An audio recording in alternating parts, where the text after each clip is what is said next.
It's so early. I'm your host, Will Shelkoff, author of The Bitcoin Dog, following the ascent to the Bitcoin C++ source code, and contributor online to Satoshi's Journal and in print to Bitcoin Magazine.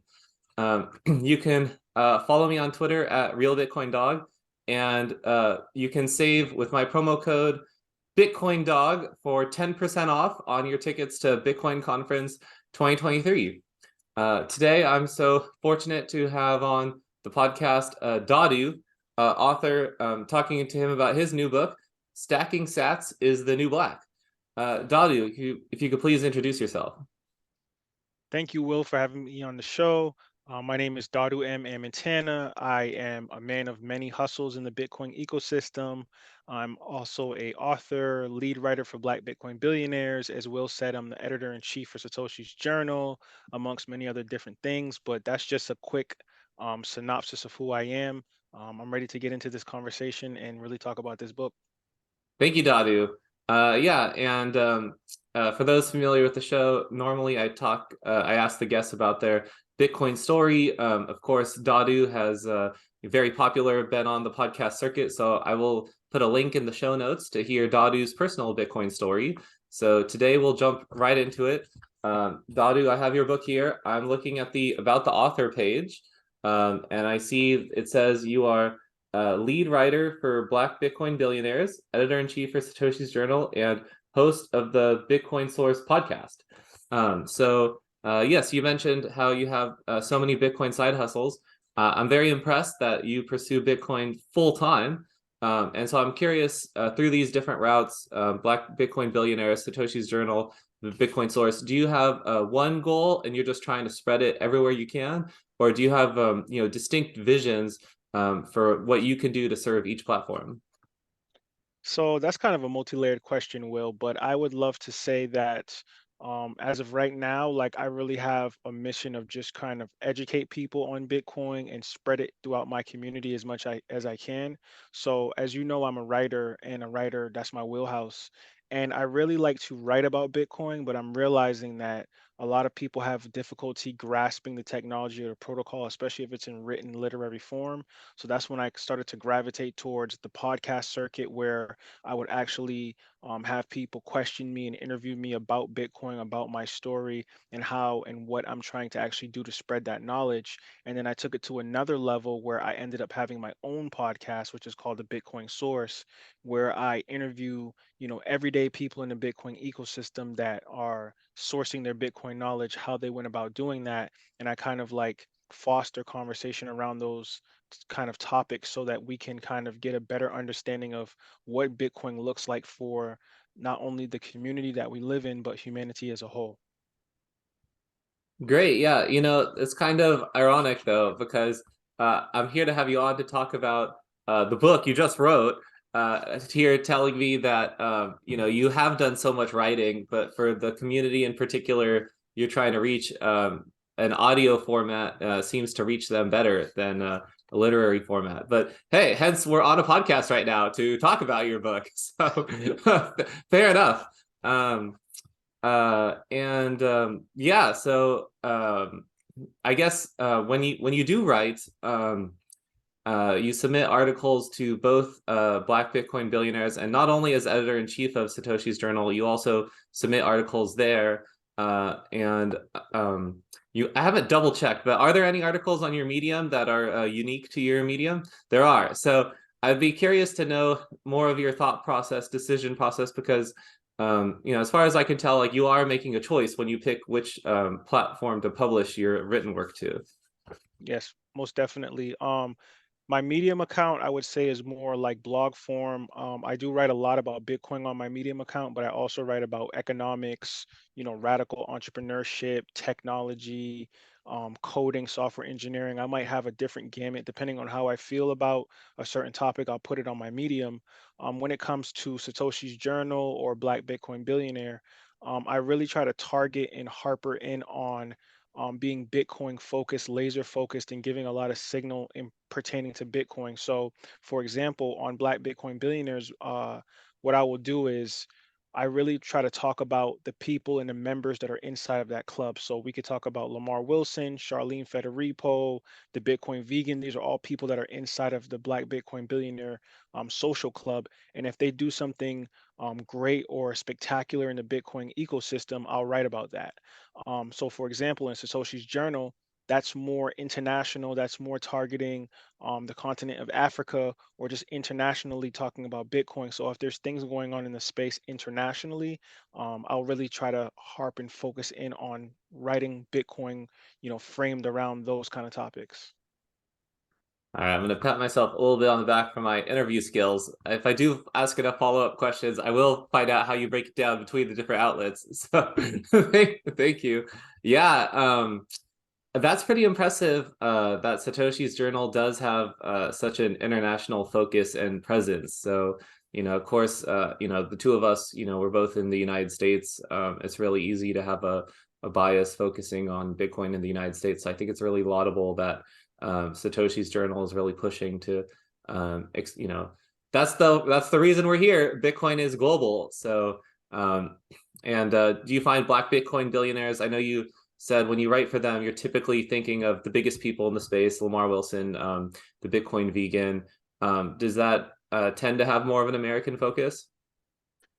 It sometimes tends to have an American focus. So, for example, I actually just wrote a piece for Black Bitcoin Billionaire talking about the Africa Bitcoin conference that just went on from December 5th to December 7th, and Lamar Mm. Wilson was one of the speakers there. Oh, he So flew I out there. No, I didn't fly out No, there, no, Lamar but did. Yeah, yeah, yeah. Lamar flew out there. Yeah, and I kind of just wrote about the conference as a whole and kind of like how it's being held while we're dealing with this FTX implosion and separating ourselves from cryptocurrency and Bitcoin and why conferences like that are important for an African audience because the continent of Africa is rife with scams and Ponzi's and all these different altcoins that are kind of ubiquitous in the space.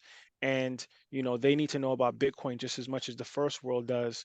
And I just felt compelled to write about that so that, a wider audience could see what Bitcoin is all about outside of America. Yeah, and then and ultimately when you wrote that, that was for the Black Bitcoin billionaires. Yep. Yeah, highlighting an international conference, in Africa, but for that audience to read. Yeah, no, that's great. I love diving into your thought process to learn a little more. For sure. Let me know the first time you fly to an international conference. I might have to tag along and join you. Of course, that always sounds fun. Okay, so getting into your book, I really enjoyed reading your introduction and epilogue in particular because I know some of these articles are posted as part of a series Yep. that you have online. So to really read I saw you took the time in the intro and epilogue to really bring it all together. So here I am in the beginning of the book on page 6. You said, quote, when I publish anything that talks about race, I brace myself. This body of work is not about using the term Black as a political or racial fulcrum in the Bitcoin ecosystem. Some people think injecting Black plight into Bitcoin is a scam to siphon pity or attention, but they couldn't be more wrong. If you could just please expand on that. Yeah, so to elaborate more on what I was saying there is, in the Bitcoin ecosystem, once you've been in it for a while and you've dealt with maxis and people that are really high on their conviction scale of the Bitcoin protocol, one of the first things that they're going to tell you is Bitcoin doesn't care, Bitcoin isn't political, Bitcoin doesn't care about race. And in a lot of senses, if you're not of African American descent, or you're not a person of color, or you don't come from a disenfranchised community, you're kind of biased in that sense, or you wouldn't really understand what those people are going through. And you have to understand that Bitcoin is about freedom, it's about freeing yourself and being sovereign and having financial empowerment. And if you look at the statistics, you look at the history, especially in this country, you'll realize that we've always been last to the party with innovation, with financial empowerment and generational wealth. So that's why I kind of framed it that way in the book because Bitcoin is the first thing, at least in my young life, that I've witnessed that you actually have control of your own store of value. And for people in the African American community, that is huge. That is vastly important, right? So the book kind of, I make sure that I brace myself for that, because once people start seeing that in the first few sentences of the book, they might be turned off and say, "Oh, here this guy goes talking about race again in Bitcoin." And I wanted to really be clear and concise on saying, like, yes, Bitcoin doesn't care. Bitcoin doesn't care about race or politics, but there are people in this industry that feel left out, are disenfranchised, and are doing everything in their power to make sure that they change that. Yeah, I mean, maybe we got to work on our messaging in Bitcoin because telling everyone Bitcoin doesn't care about you definitely it doesn't send the signal of financial empowerment. So, it takes a special kind of person to be like, Bitcoin doesn't care about you. So, maybe I should care about Bitcoin and think about it a little more. Like, what does Bitcoin have to offer me? Oh, it doesn't care at all about who I am. Like, I'm looking for someone who does care. And it's like, so it's definitely a mind twist to think, oh, wait, that's actually like an asset if it if it doesn't care. Yeah, and it's interesting to hear you talk about it because I think my journey down the Bitcoin rabbit hole is a little newer than yours. I just started last year, and um, uh, I've seen the book Bitcoin and Black America. I think that's the title or something like that. Um, and then otherwise, your book, but uh, through you, I've learned about Black Bitcoin billionaires and all the outreach Satoshi's Journal is doing. But so it's just interesting to hear your perspective of like another book about Bitcoin and race. I feel like there could be many more. Like it's not at all yet a saturated market. That's for sure. Any other comments? Yeah, so I also wanted to kind of like hook into finding your tribe in the Bitcoin ecosystem, right? So when you're new to the space and you're coming in, like let's say you just come into the Bitcoin ecosystem via Twitter and you're sitting in rooms, and some of those rooms can get crazy. Some of those rooms are like over your head, especially if it's super technical, or you see people being berated for talking about altcoins or not having a deep understanding of the protocol. It can kind of scare you off, or it can make you feel like you don't have enough to contribute to speak up and like ask questions, right?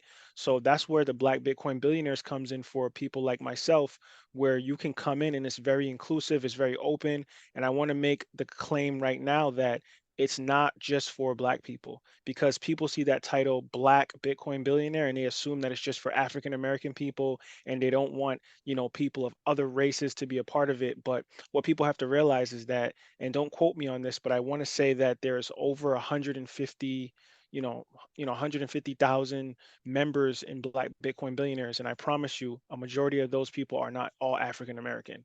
So there's tons of people in this ecosystem, and there's tons of people in this club that are really serious about pushing Bitcoin, and it's just run by African Americans. You know what I mean? So like Lamar Wilson talks about this all the time.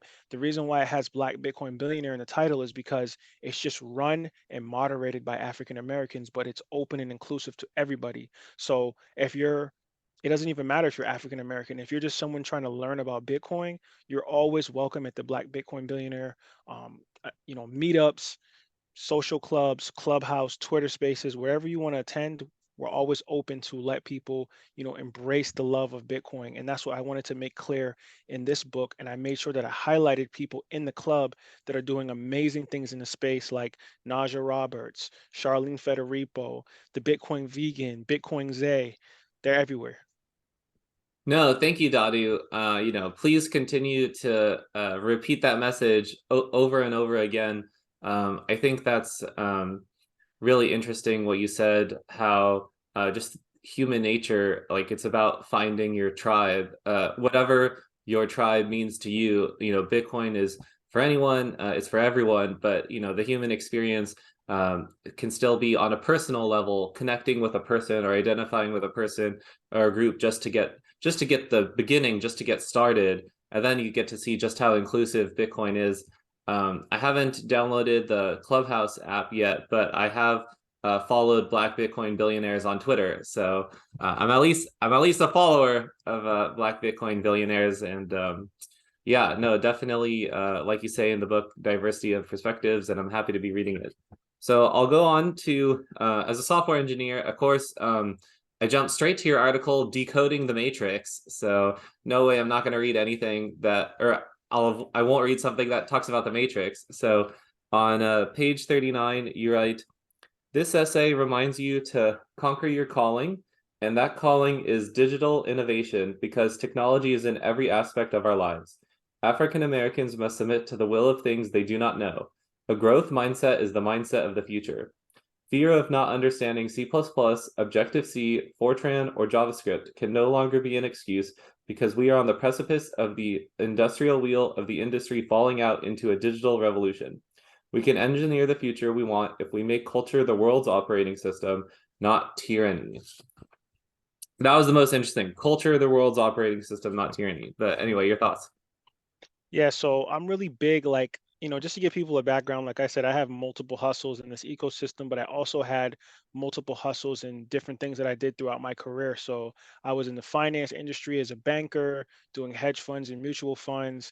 And then I kind of got into technology, did a little bit of coding, web development. I wasn't like super hardcore into it. I was more a front end developer doing like, the front end stuff, JavaScript, HTML, CSS, kind of modifying websites. But I know enough about it to just be familiar with the protocol. When I see the white paper, when I see Bitcoin Core, I can have a basic understanding of what's going on. And what I was trying to really get at in that chapter is hacking culture. And you don't have to be a coder. You don't even have to be great at coding. But I think that you should be at least familiar with what code looks like and some of the concepts and the syntax that you're looking at when you see code. Because I think as time goes on, most of these jobs, most of our experiences is going to really be based and layered around code.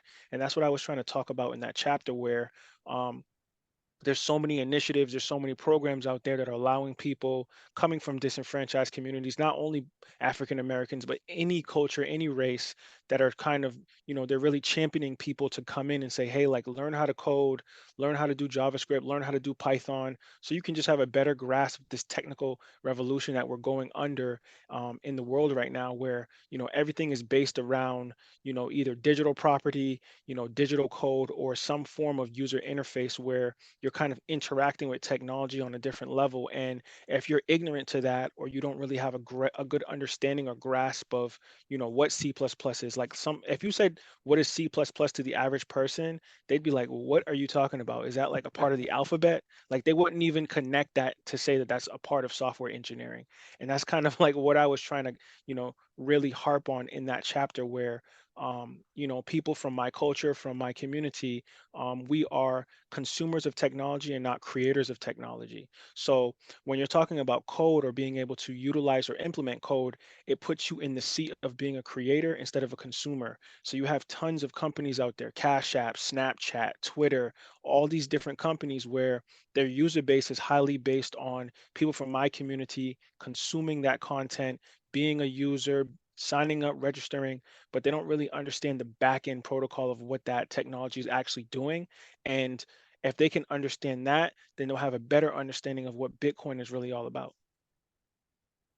Yeah, no, I hear you when you say people don't know what C++ is.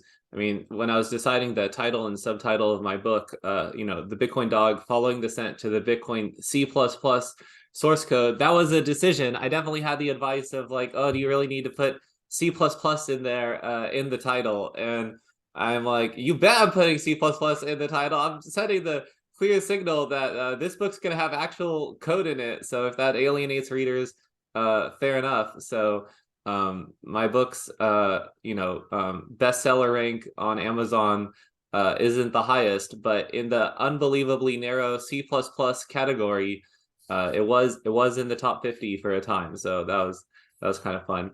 But yeah, of course, I'd like to get more into Dada, your decision making process, because for the experience that you do have, writing code, and I know you're doing so much, but I feel like, was it a conscious choice or decision to serve the Bitcoin community, but not from a coding perspective, or is that door still open for you to get more involved in open source code development?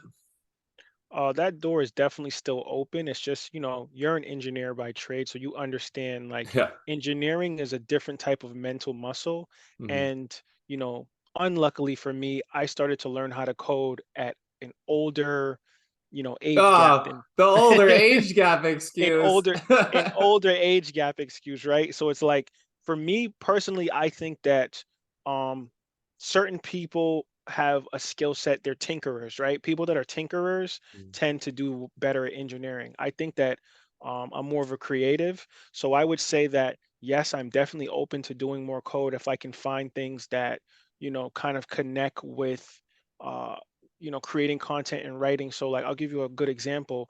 There's a gentleman by the name of Joe Rogers that is pretty big in the Bitcoin space, and he has I think like a blog or something where he uses a lot of Markdown. So he uses Markdown, HTML, and that was like a sweet spot for me because you're writing content, you're typing it out, but you're also still using syntax in a sense where Oh you're yeah, using Mark. definitely. Yeah, so like that Um, was like something for me personally that was like, okay, I could see myself like building out something like that because when you're doing markdown, it's still code, so you can kind of lock that into the cyberspace forever. So if you have things that you want to write about that you don't want to be altered, manipulated, or changed, you can actually, write in code markdown of books, whatever you want about Bitcoin, and it can be out there forever, and no one can shut down your website or take your content away or change things down the road. And I think that that's something that if people are writers and they're still interested in engineering or doing web development, that's something that they definitely could get into if they're curious about it. I definitely hear you there. In particular, my book, I turned it into a website, bitcoindogbook.com, and pretty excited about it. In particular, people can read, they can jump just to one of the code chapters.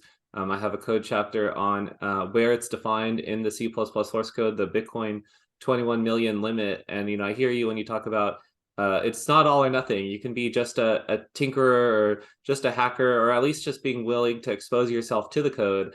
And I think, and of course, on my website, you can read one chapter for free, before you have to actually pay over Lightning to read any of the others. So if you just read that chapter, you could see for yourself how no, in the code, there is nowhere that it's just defined a variable that says max total supply 21 million. So instead, it's a little math algorithm that readers can read for themselves. And I think if people read that, it gives them greater conviction in Bitcoin. There's no CEO, there's no one person who can control it. It's not like there's just some one line variable like, "Ha, I doubled the supply of Bitcoin. Jokes on you all." No, it's not like that whatsoever. So actually, even if you don't write any code, just being willing to read it and see how it's run, I think is so powerful. Okay, so let me go to next is on page 62. Your quote reads, "I understand the number of disenfranchised people who have read misleading books proclaiming massive wealth to no avail, and I hope this body of work falls into the precondition of good informative books. Highlighting Bitcoin synergy and the individuals who use it to be financially empowered instead of financially separated is the sole reason for its creation." Any comments on that passage? Yeah, so that passage, is a really powerful excerpt from the book. And thank you, Will, for kind of highlighting that because we're kind of, inundated with so much data, so many different takes, so many different insights, so many different books out there. And there's tons of like get rich quick schemes and books that, claim to do this and that. And, It's like get rich very slowly, stacking yeah, one sat at a time. exactly.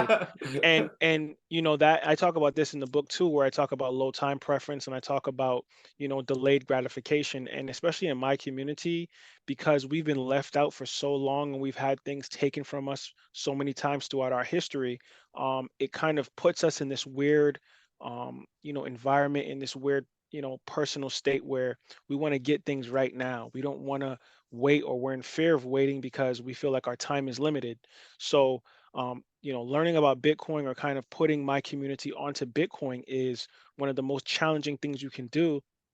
So I'm trying to really kind of harp on, hopefully this book will be in the ranks of Bitcoin in Black America or some of the other books, From Bars to Bitcoin by the Bitcoin Vegan. Those are, two books in our community that I think are pillars and really show and highlight, what we go through as a community and as a people, but also on the flip side, talking about Bitcoin and how liberating it can be for people that are, educated, informed, and patient so that this protocol takes time to get to where it has to. And the good thing is that in this Bitcoin race now, there's no like head start anymore. So whether you're black, white, purple, yellow, you all have to wait on the protocol. 10 minutes, TikTok the next block. No one can jump ahead of the line and say, "Oh, I have more Bitcoin than you, so I can change something." No, it doesn't work like that. It works all the same. Everybody's in the same starting point. So that's what, I kind of really try to push into this book where, when you look at the traditional banking industry or real estate or just generational wealth as a whole, when you look at the numbers, there's tons of other demographics that are light years ahead of certain disenfranchised communities. And it's to the point where it doesn't even matter. There's no point in even really trying to close the wealth gap because it's something that you can't close because people are so ahead of other people in that race. But Bitcoin kind of got ushered in 2009, and that opened up a very unique opportunity for everybody to kind of get on a different page, get on a different financial perspective about what is a true store of value, why your money is important, and what does it look like to really have frictionless peer-to-peer transactions with your neighbor, your family member, or someone across the country that you've never met. You can send, you see what Jack Mallers just did in the conference in Africa, where you literally could be in America and you could send someone in Nigeria Bitcoin in 10 minutes. No fees, no like middleman, no like spooky white guy kind of controlling it. It's No, literally no fear of bank wire fraud. exactly That like, none of that.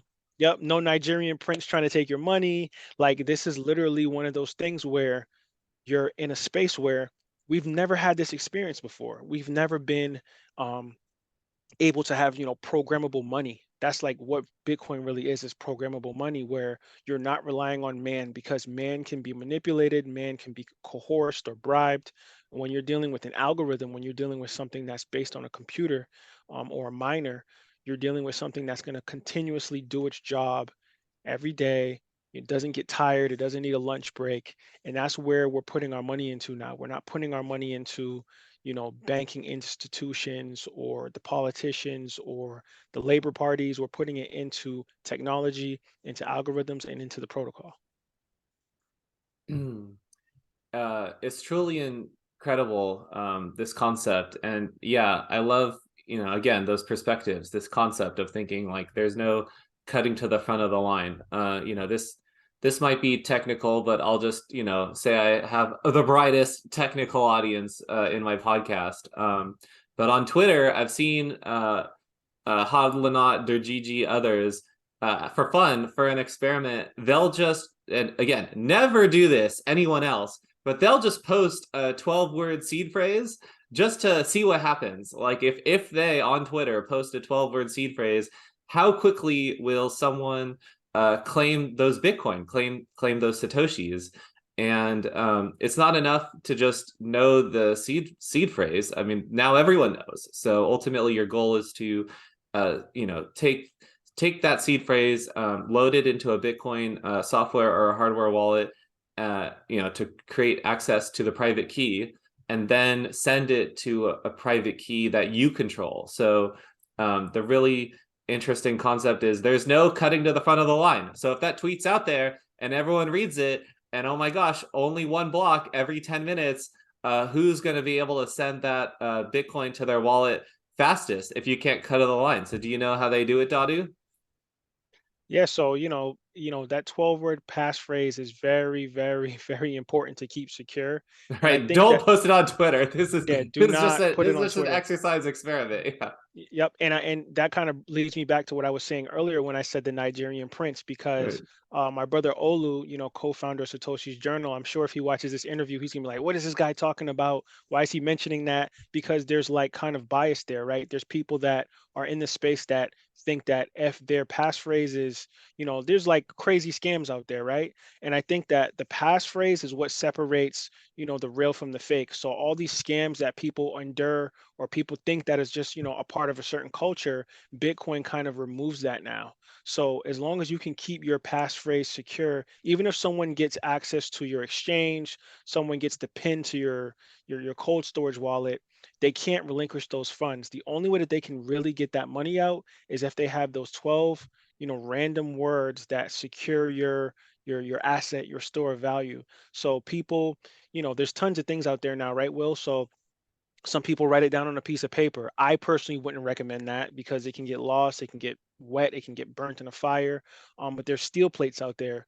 You get a steel plate, you put all your 12 words on there, you put it in a secure place, safety deposit box, whatever you want to do. Or you can even go down the multi-sig route, even though, what we're seeing now with, CASA, some people, some Bitcoiners in the space might not trust it because they've kind of, done some things with Ethereum that people aren't agreeing with. But multi-sig kind of opens up the door for more security because just in case, your steel wallet gets, taken from you or seized some way, they still really can't get access to those funds because now your seed phrase is kind of separated and pushed around to a bunch of different places. One word might be at your mom's house, one word is with Casa, one word is with somebody else. So it's like if they don't have all those 12 words together, even if they have six of them, they still can't get that Bitcoin off of your wallet.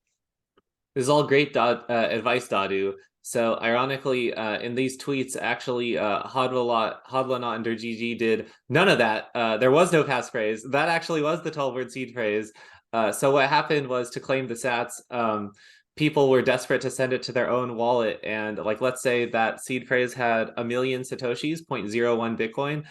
They made the miner fee so high, they made it 0.005 Bitcoin. They made it 500,000 Satoshis just to make sure that they got it. So they effectively relinquished half of the total funds of the wallet to the miner for the sake of being the one to claim it. And it just made their GG, or I forget who it was, but it made them just laugh so hard, like, wow, how desperate were people to get these sats, instead of doing a reasonable miner transaction fee, of 20,000 sats, 30,000 sats or something, 500,000 sats, just to make sure that their transaction, theirs is the one the miner includes in the block. So because their logic was, well, 500,000 sats is better than no sats, so I'm gonna just go for it and give an unbelievably high miner transaction fee. And yeah, it's just interesting. So equal access to the seed phrase, but no one can cut in line. No one can be sure it's truly that miner auction. Which transaction fee are you willing to give, and the miner includes it. And it's totally fair and open. There's no bribing a miner. Well, I guess it's your transaction fee, so there's no it's all transparent, it's all auditable on the blockchain. Dadu, before we go, I'd like to ask, what would you say to anyone who thinks it's too late to get started in Bitcoin? My question to that, or my answer to that, better yet, Will, is it's never too late because we're still early. No pun on the name of this podcast. You I think I heard you, Dadu. I think you said it's so early. Yep. So, we are still in the infancy stages of this whole Bitcoin accumulation race, right?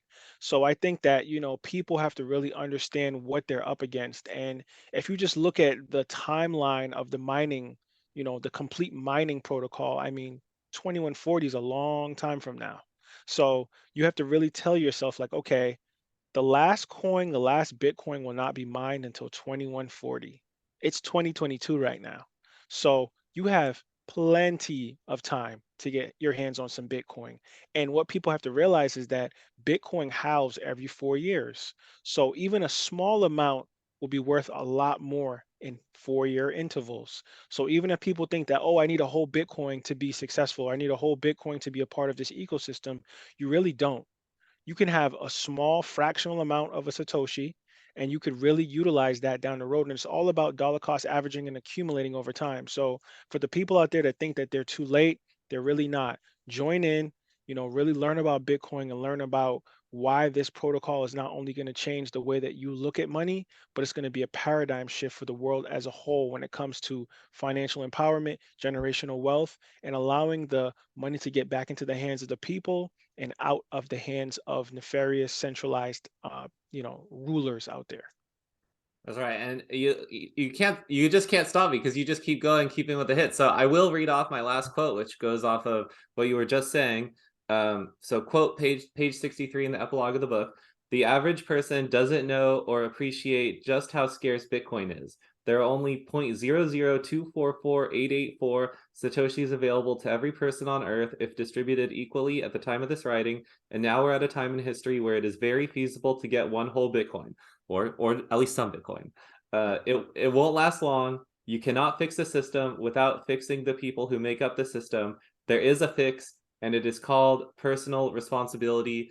And Dadu, I think you're just advocating for people to take personal responsibility and at least make an informed choice on Bitcoin for themselves. Thank you so much for coming on to the podcast. It's so early. Anything else before we go?